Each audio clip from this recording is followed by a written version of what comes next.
Servus, Glück auf und herzlich willkommen zu Teil 2 des kleinen FC Bayern Talks. Diesmal werfen wir mal einen Blick auf den aktuellen Kader. Ist ja leider noch nichts passiert in dieser Transferphase, aber wir gucken uns mal den aktuellen Kader an und schauen mal, wie die Positionen besetzt sind und auch, ob so manche These wirklich stimmt. Ja? Stichpunkt: zu wenig Jugend forscht bei uns und so weiter. Bevor wir das tun, wie immer der Hinweis, wenn euch gefällt, was ihr seht, lasst gerne ein Abo da, dann verpasst ihr nichts. Einen Daumen, einen Kommentar, damit unterstützt ihr einfach, was ich hier so tue. Ja. Bevor wir es gleich mal so durchgehen, würde ich sagen, werfen wir mal einen Blick auf die nackten Statistiken. Ja, weil wir haben ja,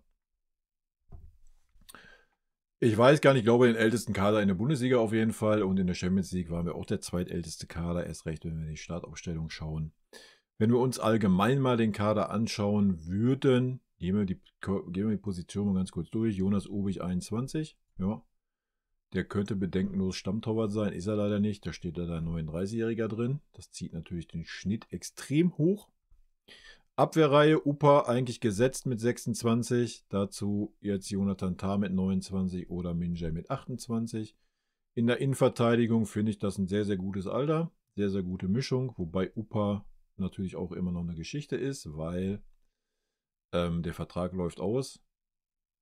Wenn er nicht kurzfristig verlängert wird, wer weiß, wenn da ein Angebot reinkommt. Rico Ito natürlich mit 26. Ja, wenn er denn irgendwann mal fit ist und wirklich ankommt, bei uns mit Sicherheit eine Option. Tarek Buchmann, den wir nicht wirklich kennen, mit 20.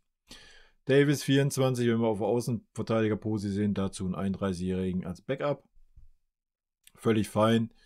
Du hättest einen Adam Aznu, der diese Rolle jetzt gerade einnehmen könnte. Wäre perfekt. Hast du nicht die Eier für. Was sehr schade ist. Ja. Rechte Seite, Josip Stanisic. Ich finde es witzig, dass Konrad Reimer jetzt schon als Rechtsverteidiger gewertet wird. 28, Sascha Boe 24. Auch fein, ja. Sehr, sehr gute Mischung. Zentrales defensives Mittelfeld, Pavlo 21, Kimmich 30, Palinja 30. David Santos Daiber steht hier mit drin. Bin sehr gespannt. 18, Tom Bischof 20, Leon Goretzka 30. Siehst du, 3 Spieler am Zenit, 3 Junge hinten dran. Auf dem Papier sieht das auch sehr gut aus. Offensives Mittelfeld. Ja, wenn wir auf den Paul Wanner mal setzen würden, hätten wir mit Musiala 22 Stammspieler und Paul Wanner dahinter 19. Dazu hättest du einen Zvonarek, der 20 ist. Und du hättest natürlich auf den Außen noch einen Lennart Kahl mit 17. King, Gnabry, die 29-30 sind. Brian Zaragoza, der bei uns nicht existiert, 23. Ulisse 23. Thomas Müller weg. Harry Kane 31. Und Kusi Asare 18. Wenn man so den Kader sieht, wie er da jetzt gerade auf dem Papier steht,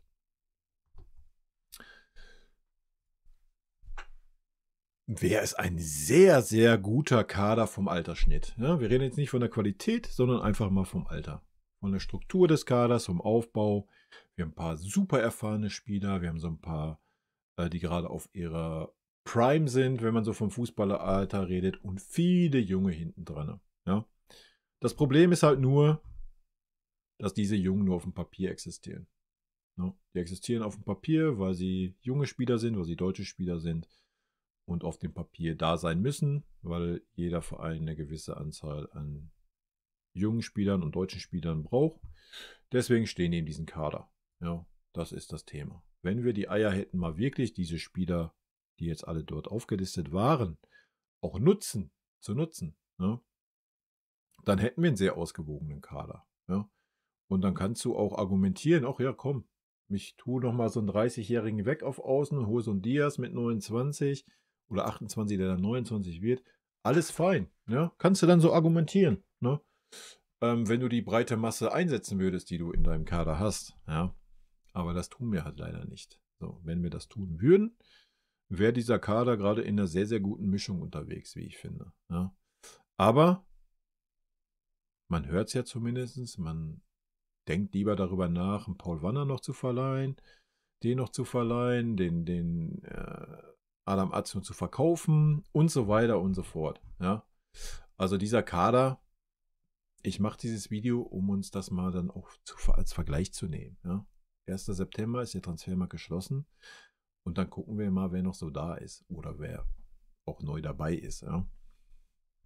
Dann werden wir da nochmal einen schönen Unterschied sehen, denke ich. Ja. Also, auf dem Papier ist die Mischung gut. Jetzt gehen wir mal ins Detail rein. Ne?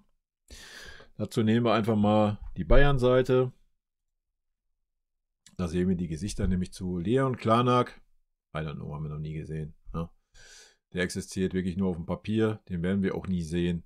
Mit Ulle ist man in Gesprächen, ob der nochmal eine Saison macht. Wenn nicht, denkt man sogar darüber nach, nochmal einen Torwart zu verpflichten. Ist okay. Ja, die beiden Torhüter sind die Stamm sind. Ich habe es ja im anderen Video gesagt, für mich müsstest du Jonas Obich die Bundesliga geben. Manuel Neuer die Pokalwettbewerbe und gut. Ja, dann kann der Obich sich ein Jahr entwickeln, ohne diesen ganz großen Druck der K.O.-Spiele zu haben, obwohl er da auch schon gezeigt hat, dass das kann. Aber dann würdest du Manuel Neuer nochmal einen Abschied bereiten, der okay wäre und gut ist. Ja.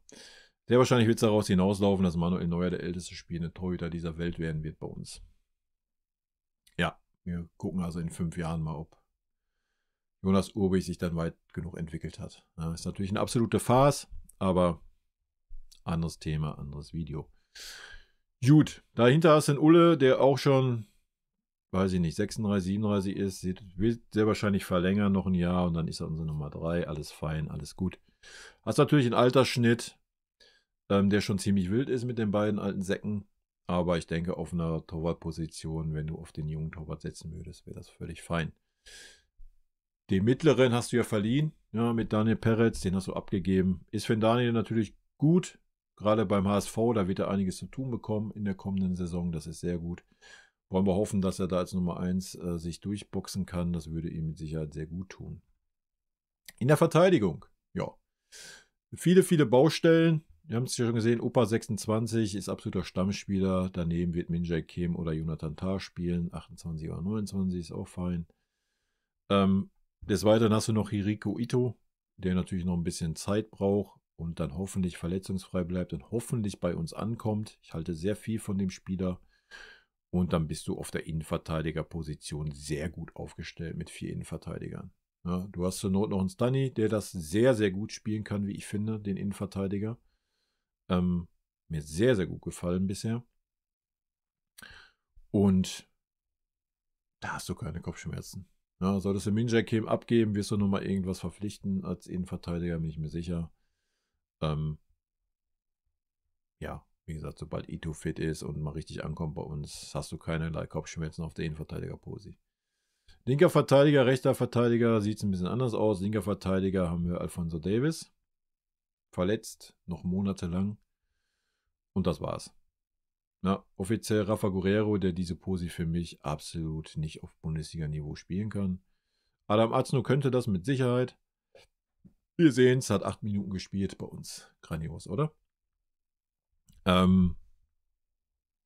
Ja. Was soll man sagen? Wird wahrscheinlich nicht mehr im Kader sein. Machen wir uns nichts vor. Den Jungen hat man sich vergrault. Warum auch immer. Keine Ahnung. Kommen wir beim Trainervideo vielleicht ein bisschen drauf. Heißt, linker Verteidiger haben wir gar nicht im Moment. Ja, den will man nicht. Der kann das nicht. Aktuell ist Danny unser linker Verteidiger. Danny ist eigentlich ein rechter Verteidiger. Von daher tut er sich ein bisschen schwer auf der linken Verteidigerposition. Ist ein bisschen besser reingekommen, umso mehr er da spielt. Aber weiß ich nicht. Ja, nicht befriedigend. Da halten wir auf jeden Fall Handlungsbedarf. Es sei denn, man findet noch die Eier und sagt, Adam Azno ist mein Linksverteidiger. Womit man keine Kopfschmerzen hätte. Ja, der Junge braucht halt Vertrauen und wird auch mal ein schlechteres Spiel machen, keine Frage. Aber er braucht halt einfach die Spielzeit und das Vertrauen und dann wird er sich entwickeln. Ja. Aber das tut man leider nicht beim FC Bayern. Rechte Verteidigerposi, also da haben wir auf jeden Fall Bedarf, ja, an eine Verpflichtung. Einen guten Linksverteidiger. Rechter Verteidiger, eigentlich haben wir da keine Sorgen. Wir haben Sascha Boe, wir haben Josip Stanisic und wir haben Conny Leimer. Conny hat es jetzt zum Ende hin gar nicht schlecht gemacht, auch defensiv ein bisschen besser geworden wie in der Saison. Nichtsdestotrotz sehe ich ihn da nicht auf dieser Posi. Für mich ist das Stani. Ja, auch da ist es für mich eine Katastrophe, gerade einen Conny Leimer auf rechts zu sehen und Stani auf links zu sehen. Für mich, wenn du schon nicht Kimmich als Rechtsverteidiger dahinstellen willst, musst du sagen, Josip Stanisic ist mein Rechtsverteidiger. So. Einfach, damit er sich mit Michael mal einspielt. Einfach, dass da jetzt mal eine rechte Seite entsteht, die über Jahre bestehen kann. Ja. Und Stunny ist dann unser Rechtsverteidiger. Michael, wir haben es gerade gesehen, 23, Stunny 25. Ja, das kann die nächsten 5 Jahre zusammenspielen. Ja, aber die müssen sich halt mal finden, die müssen mal zusammenspielen dürfen. Oder sag halt, Boe ist mein Rechtsverteidiger. Ja, dann kommuniziere das, gib den Jungen das Vertrauen. Auch das kann klappen. Ja. Ich gehe dafür, für mich hat er das Niveau. Ja, er war oft verletzt und wurde dann auch links liegen gelassen. Gib ihm mal das Vertrauen, was er benötigt. Ja, das ist ein großes Thema gerade bei uns.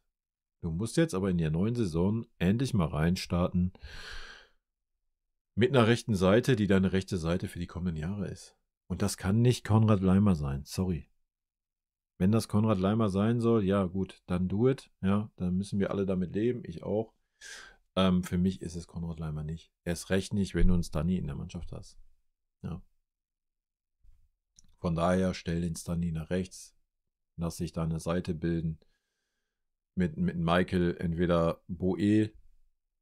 Aber wenn du ein Angebot kriegst und du bist nicht überzeugt von Boe, könntest du Boe auch abgeben. Du hättest schon längst einen Adam Aznu, der ist beidseitig spielbar, hättest du auch mal auf der rechten Verteidigerseite mal spielen lassen können.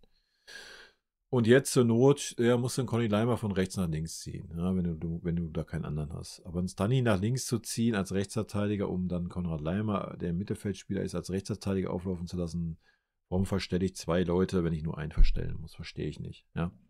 Erst recht, wie ich schon sagte, dass sich da mal eine rechte Seite einspielt. Ja. Was war denn in der Vergangenheit immer unsere Stärke?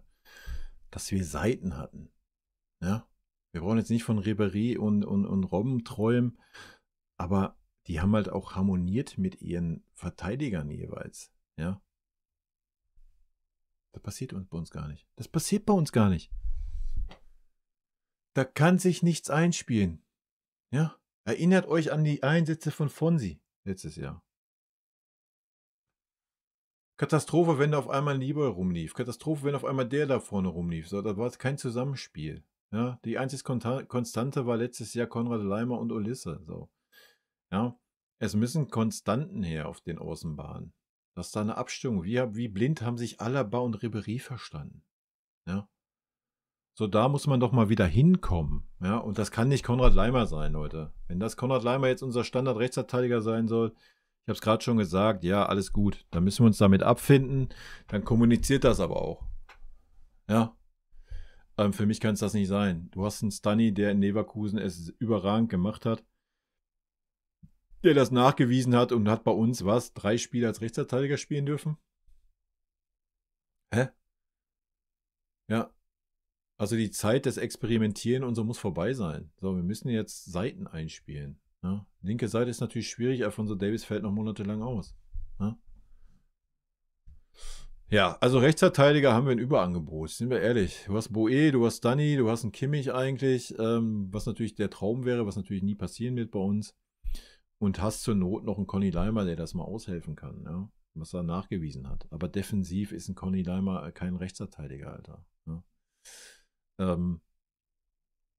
Für mich musst du jetzt an Stunny festhalten, Stunny dahin, du hast ihn extra zurückgeholt aus Leverkusen. Da musst du jetzt auch sagen, komm Stunny, du bist mein Rechtsverteidiger, let's go. Ja, spiel dich mit Michael ein, werdet ein gutes Paar und feuerfrei. Ja, da muss es jetzt hingehen. Punkt. Unabhängig von der linken Seite. Wie gesagt, du kannst den Conny Laimer auch nach links stellen. Das macht jetzt keinen großen Unterschied. Was das Defensive belangt. Und nach vorne ist Conny Laimer eine Maschine. Gut, Mittelfeld. Mittelfeld wird ganz wild werden. Ja. Ja, wir haben 2 Positionen, wenn die Geschichte gleich bleibt vom System her. Eine ist davon durch Kimmich belegt. So. Du hast 1, 2, 3, 4, 5. Ja. 5 zentrale Spieler für eine Position. Das bezeichnet eigentlich schon das Dilemma. Ja. Kimmich ist Dauerspieler. Wie ein Echo von der Tasse, Alter. Kimmich ist Dauerspieler. Das muss sich ändern in der kommenden Saison. Auch ein Kimmich muss draußen sitzen. Da muss rotiert werden. Ja. Ich habe es in einem anderen Video schon gesagt. Was ist unser Problem letzte Saison gewesen? Dass man nicht rotiert hat. Und dann hat man nach 20 Spielen einmal rotiert und wundert sich, dass das in die Hose geht und hat dann das Argument gehabt, ich rotiere nicht mehr. Ja? Du musst von Anfang an rotieren. Du musst von Anfang an rotieren. Ich rede nicht davon, dass du die Spieler draußen lassen musst, aber es muss möglich sein, so einen Kimmich nach 60 Minuten rauszunehmen. Ob er das will oder nicht. Ja? Das hat er nicht zu entscheiden. Punkt. Ja? Erst recht in der heißen Phase. So, da brauchst du 18, 19, 20 Spieler, die on point sind. Aber Spieler können nicht on point sein, wenn sie nie spielen. Ne? Ja, Palhinha wird man sehen, ob er noch da ist. Es muss sich halt ein Verein finden, der ihm das zahlt, was er beim FC Bayern verdient. Das ist das große Problem. Deswegen hat er natürlich gesagt, ich setze mich beim FC Bayern durchsetzen. Na klar möchte er das. Weil er bei uns mehr Kohle bekommt. Kann man ja nicht verübeln, wenn man 30 ist und vorher nicht wirklich viel Geld verdient hat. Ne? Also, entweder kommt ein Club, der das zahlt, sein Gehalt und eine akzeptable Ablöse von 25 bis 30 Millionen, denke ich, dann wird er noch wechseln. Ja, für mich, Pavlo und Kimmich war ein sehr, sehr geiles Duo letztes Jahr, ja, zu ihrer Hochphase. Sehr, sehr gut. Sowohl defensiv wie offensiv hat das super harmoniert. Wäre für mich das Duo Nummer 1. No? Sollte Kimmich ausfallen, wäre die erste Alternative für mich Conny Leimer. Tom Bischoff kann ich noch nicht beurteilen. Vielleicht auch im Tom Bischoff, das weiß ich nicht. Müsste ich halt mal ein bisschen sehen bei uns. Und ansonsten musst du das variabel halten. Ja? Hast du einen Gegner, einen starken Gegner, den du aber super knallhart unter Dauerstress halten willst, durch Pressing, muss ein Conny Leimer auf der 8 spielen. Das ist eine Pressingmaschine. Das hat er als Rechtsverteidiger Zeit, stellt euch das in der Mitte vor. Ja? Und dann ist es egal, ob dahinter einen Kimmich oder einen Pavlo stellst oder sogar den Zehner opferst und einen Conny Leimer auf einer offensiven 8, eine halbe 10 stellst als Pressingmaschine. Du hast diese taktischen Mittel, aber du hast sie nicht genutzt letzte Saison. Ja? Da musst du mal hinkommen, langsam. Ja? Leon Goretzka, ja, ist für mich, sorry, für mich ist das ein Spieler, der bei uns in der Mannschaft nichts mehr zu suchen hat. Der passt auch null in Companys System, meiner Meinung nach. Viel zu langsam, ist ein Spieler, wenn du schnell umschaltest, wenn du Platz hast, wenn es darum geht, schnell Raum zu überbrücken, dann ist Leon Goretzka ein Spieler. Oder wenn du sagst, oh, ich brauche mal einen Kopfballstarken, der sich in den Strafraum mit einschaltet. Das kann natürlich ein Leon so, keine Frage. Aber ich sehe keinen Platz bei uns. Habe ich letzte Saison schon nicht und trotzdem hat er genug Spiele gemacht. Wird er wahrscheinlich auch diese Saison tun, einfach weil er ein alter Sack ist und Kompanie auf alte Säcke steht. Warum er da nicht auf ein Palhinha steht? Ja, weil ein Palhinha auf Kimmichs Position spielen müsste. Haben wir gesehen in der letzten Saison. Durften beide ja mal gleichzeitig spielen, aber dann hat ein Palhinha vor dem Kimmich gespielt. Hat richtig Sinn gemacht. Also haben wir ein absolutes Überangebot. Selbst wenn Palhinha weggeht, brauchst du keinen Ersatz. Ja, zumindest wenn du mit Conny Leimer im zentralen Mittelfeld planst. Du könntest sogar noch einen Leon auch abgeben. Hättest du immer noch 4 Spieler für die Zentrale, was locker rausreichen muss. Ja. Für 2 Positionen, 4 Spieler muss reichen. So. Ja, das heißt, du könntest 2 abgeben. Gut. Warum Lennart Karl hier mit drin ist, weiß ich nicht. Nehmen wir die 10er-Posi. Müller ist weg, haben wir nur Jamal Musiala. Sonst nichts. Wir hätten natürlich einen Paul Wanner, was überragender Ersatz wäre. Alles, was ich gehört habe, sieht halt nicht so aus, als wenn man mit ihm plant, was ich schade finden würde. Mal abwarten. We will see. Für mich die logische Konsequenz, der logische nächste Schritt in seiner Entwicklung. Feuerfrei. Dann hast du einen guten Ersatzszene, der die nächsten Stepper machen kann, machen muss. Ja. Zur Not hättest du noch 2 Junge hinten dran, ne, wenn es ein Paul Wanner nicht packen würde. Aber zur Not denke ich, du könntest sogar einen Pavlovic einen nach vorne schieben. Du könntest selbst einen Tom Bischoff, der gelernte Zehner mal war, dann auf die 8er zurückgegangen ist, könntest du natürlich auch bringen. Der wird sich wahrscheinlich aufräumen, wenn er überhaupt Spielpraxis kriegt. Also in der Zentrale sind wir eigentlich sehr gut aufgestellt. Zumindest wenn man an Paul Wanner festhält. Das wird man sehen. Auf den Außen wird es natürlich dann schon wild. Fangen wir vorne an Harry Kane, ja. Das war's. Sonst haben wir nichts. Harry Kane verletzt. Feierabend. Da ist einfach Feierabend. Dann sehen wir Pummel Knabri als Neuner im Sturm. Ja, grandios, oder? Zeigt ja gerade wieder überragende Leistung, der Mann. Du hast natürlich einen Kusi Asare. Dem müsstest du halt einfach, wie ich schon predige seit Wochen, dem müsstest du halt einfach das Vertrauen geben. Ja? Natürlich kannst du einen Waldemate verpflichten, der auch ein guter Ersatz wäre. Oder sogar eine Doppelspitze dann und so weiter und so fort. Aber du darfst auch einen Kusi Asare nicht vergessen. Ja? Gib ihm die Spielzeit. Ja? Ein Heavy wird nicht jünger. Ja? Ein Heavy kannst du, wenn es ihm alle 3 Tage spielen geht, kannst du halt auch mal nach 60 Minuten rausnehmen, jedes zweite Spiel. Ja? Und dann bringst du einen Kusi Asare. Ja, dass er ein bisschen Spielzeit kriegt. Und dann gucken wir mal, wie das Leistungsniveau ist. Ja? Das muss möglich sein in der Offensive. Das muss möglich sein. In der Offensive muss es möglich sein, junge Talente einzubinden. Ja, ja, rechte Seite Michael Olisse. Ja, obwohl Pummelknabri kann auch rechts spielen. Selbst ein King hat über rechts schon ordentliche Spiele gemacht. Und dann hast du natürlich einen Lennart Kahl hier. Ja.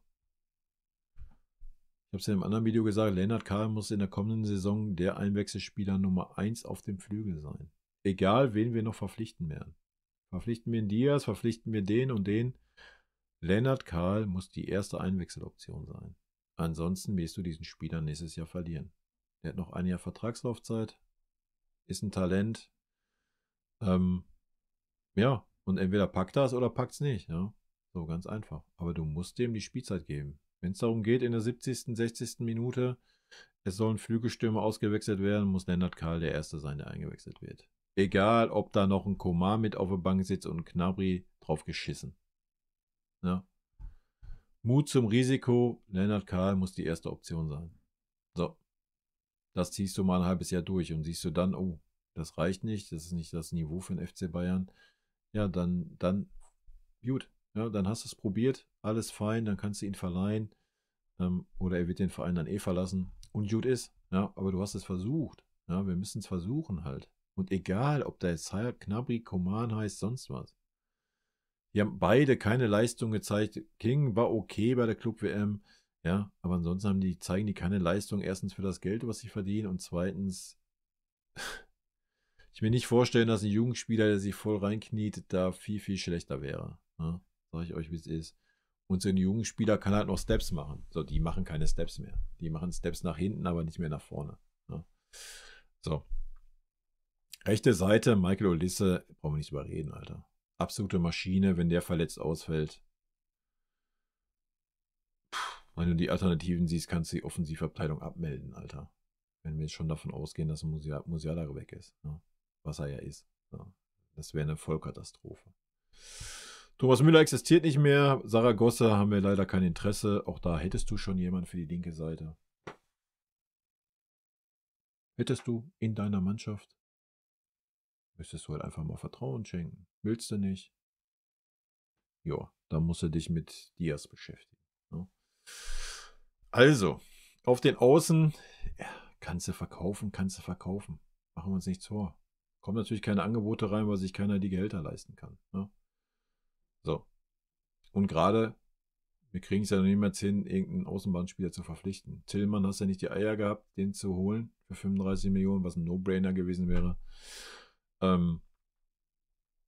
Genug Europapokal-Erfahrung, genug Erfahrung in Eindhoven gesammelt, auf gutem Level performt, wäre ein No-Brainer gewesen.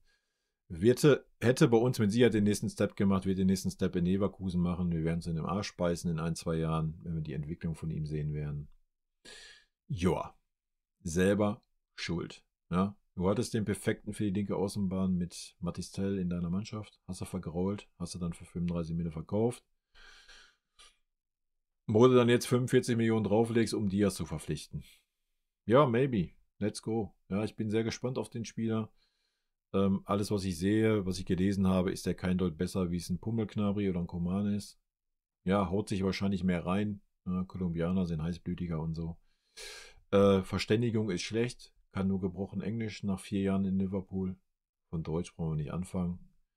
Übrigens die Argumente, die Brian Saragossa rausgenommen haben bei uns. Ja. Das ist unser Kader. Ja.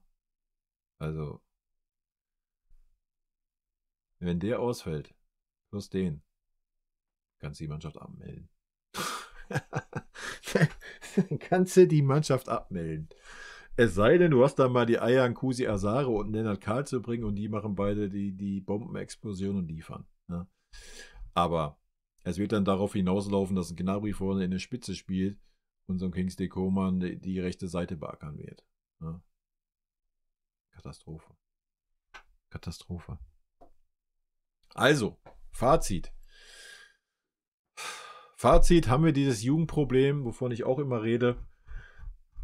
Wenn wir auf die nackten Zahlen gucken, nein.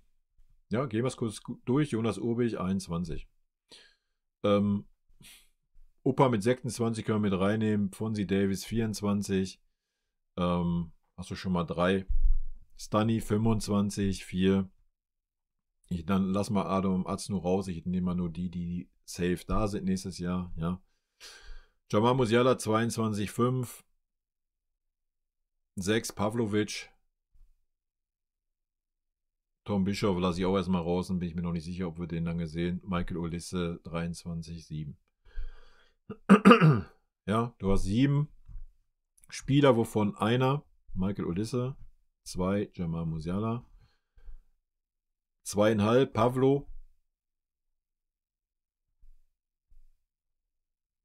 3,5, Fonzie ist Stammspieler. Ja, du hast 3,5 Spieler unter 25, die Stammspieler sind. Also denke ich schon, dass da noch Platz wäre, erst recht, wenn wir mal nicht aufs Alter gucken, sondern auf die Erfahrungen.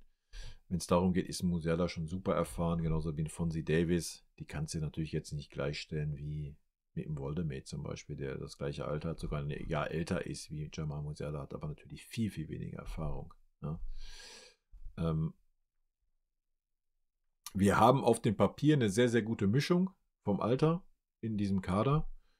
Wir haben aber das Problem, was wir seit Jahren haben. Was wir seit Jahren mitschleppen, dass wir einfach Spieler haben, à la Goretzka, à la Gnabry, à la Coman, die viel zu viel Geld verdienen für das Leistungsniveau, was sie haben. Dadurch natürlich viel, viel Spielraum wegnehmen, um diese Mannschaft weiter zu verstärken. Und gleichzeitig, wenn man schon dieses Problem hat, was man nicht beheben kann, hat man nicht die Eier zu sagen, wie wir es mit dem Saragossa hatten, der hat nie eine faire Chance bekommen. Ja? So, da reden wir nicht über einen Jugendspieler, da reden wir über einen gestandenen Profi, der hat nie die faire Chance bekommen, mal eine Serie zu spielen bei uns. Warum nicht? Warum nicht? Der kann nicht schlechter als Gnabry und Coman sein. Der kann nicht schlechter sein. Ja? Hat aber nie die Chance bekommen. Ja? Und dann kommen wir zu den Jugendspielern, die halt auch nie die Chancen bekommen. Ja? Weil sie für zu jung, zu unerfahren gehalten werden.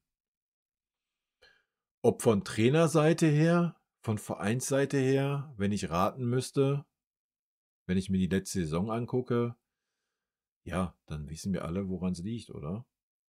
Ich meine, der Verein hat sich dahingestellt und hat argumentiert, wir schlagen eine andere Strategie ein, wir wollen junge, hungrige Spieler verpflichten, wir wollen Spieler aus der eigenen Akademie einbinden.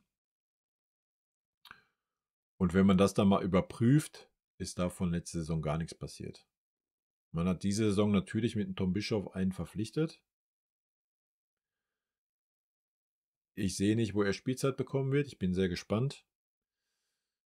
Du hast ja im Lennart Karl einen hinten dran, den du fördern musst, weil es sein letztes Jahr ist. Ansonsten sagt der Tschüssikowski nächstes Jahr. Von daher wird ein Kompanie dazu gezwungen werden, ihn auch mal zu bringen. Ich bin sehr gespannt, wie häufig das passiert. Ja, und eigentlich bist du gezwungen dazu, Lennart Karl, Paul Wanner zu bringen, weil Musiala verletzt ist. Ja? Aber du denkst eher darüber nach, einen Paul Wanner zu verkaufen, um Woldemade zu verpflichten für 60, 70 Millionen. Puh. Ja. Weiß ich nicht. Mein Paul Wanner ist jetzt, glaube ich, auch schon 22 oder 20, ne? 20, glaube ich, ja. 20. Wahrscheinlich noch zu jung. Ja? Ich weiß es nicht. Also es ist gerade sehr schwierig zu verstehen. Fakt ist, mit diesem Kader müssen wir uns alle nichts vormachen, werden wir keinerlei ernstzunehmender Champions League-Anwärter sein. Ja, das muss man einfach so klar sagen. Werden wir nicht sein. In keiner Art und Weise. Das ist ein Ding der Möglichkeit. Ja, erst recht nicht, wenn der Trainer sich so verhält wie letztes Jahr. Weil dann sind die Spieler wieder alle todmüde, wenn es in die entscheidende Phase geht. Weil man vorher nicht andere Spieler mit eingebunden hat, dass die in der Bundesliga mal einspringen können. Ja. ohne dass du die Punkte dann liegen lässt. Also von daher, nee. Ich meine, wir sind jetzt vor der Transferphase, nicht falsch verstehen. Wir werden denselben Bums nochmal durchgehen nach der Transferphase. Vielleicht sieht das dann anders aus. Ne? Wer weiß, was noch verpflichtet wird. Wer weiß, was noch den Verein verlässt. Zur aktuellen, so wie der Kader jetzt gerade steht, würde ich uns schon Chancen einräumen, wenn alle Spieler, die hier gerade zu sehen waren, Teil dieses Kaders wären. Ne? Und wir einen Trainer hätten, der sich nicht scheut, die junge Spieler einzusetzen. Dann würde ich das gar nicht ausschließen, je nachdem, welche Stepper die dann machen. Ja? Aber das haben wir gerade nicht. Zumindest meine Meinung. Vielleicht widerlegt mich ja Vinny oder überzeugt mich, belehrt mich eines Besseren in der kommenden Saison, wer weiß. Wie gesagt, Club-WM sei mal dahingestellt. Da waren vielleicht andere Ziele da, genauso wie letzte Saison, das weiß ich nicht. Werden wir gleich mal einen kleinen Ausblick im Vinny-Video machen. Ja, das ist meine Meinung zum Kader. Wir sind teilweise überbesetzt auf der rechten Verteidigerposi im zentralen Mittelfeld. Wir sind teilweise super dünn besetzt auf der linken Verteidigerposi, auf den Flügelpositionen, in der Sturmspitze. Es sei denn, man sieht wirklich die jungen Spieler, die hier mit aufgelistet werden, als ernsthafte Kandidaten. Dann werden wir sehr ausgeglichen besetzt, hätten auch eine sehr gute Kaderstruktur zwischen super jung, zwischen gut jung, ja, zwischen im besten Fußballeralter und in super alte Säcke mit super viel Erfahrung. Also so hätten wir eine sehr, sehr gute Mischung in dieser Mannschaft, ja, wenn diese Mannschaft mal so nicht nur auf dem Papier existieren würde, was sie leider tut. Aber, wie gesagt, lasst uns das abschließend nochmal nach der Transferphase begutachten. Aber ich fand es super interessant, das jetzt mal zu tun, vor dieser Transferphase, weil es ist ja noch nichts passiert. Außer, dass wir Jonathan Tah ablösefrei verpflichtet haben und Leroy Sané und Thomas Müller ablösefrei verloren haben. Und natürlich haben wir Tom Bischof ablösefrei verpflichtet. Beziehungsweise für Mini-Ablösen wegen dieser Club-WM. Also mal abwarten. Draufhauen können wir dann im September. Jetzt, ja, jetzt ist es noch ein Übergangsbild. Leute, rot-weiße Grüße gehen raus. Vielen lieben Dank für euren Support hier auf dem Kanal. Haut rein, bis dann. Tschüssi. Vielen lieben Dank für euren Support hier auf dem Kanal. Und in diesem Sinne, gute Freunde kann niemand trennen.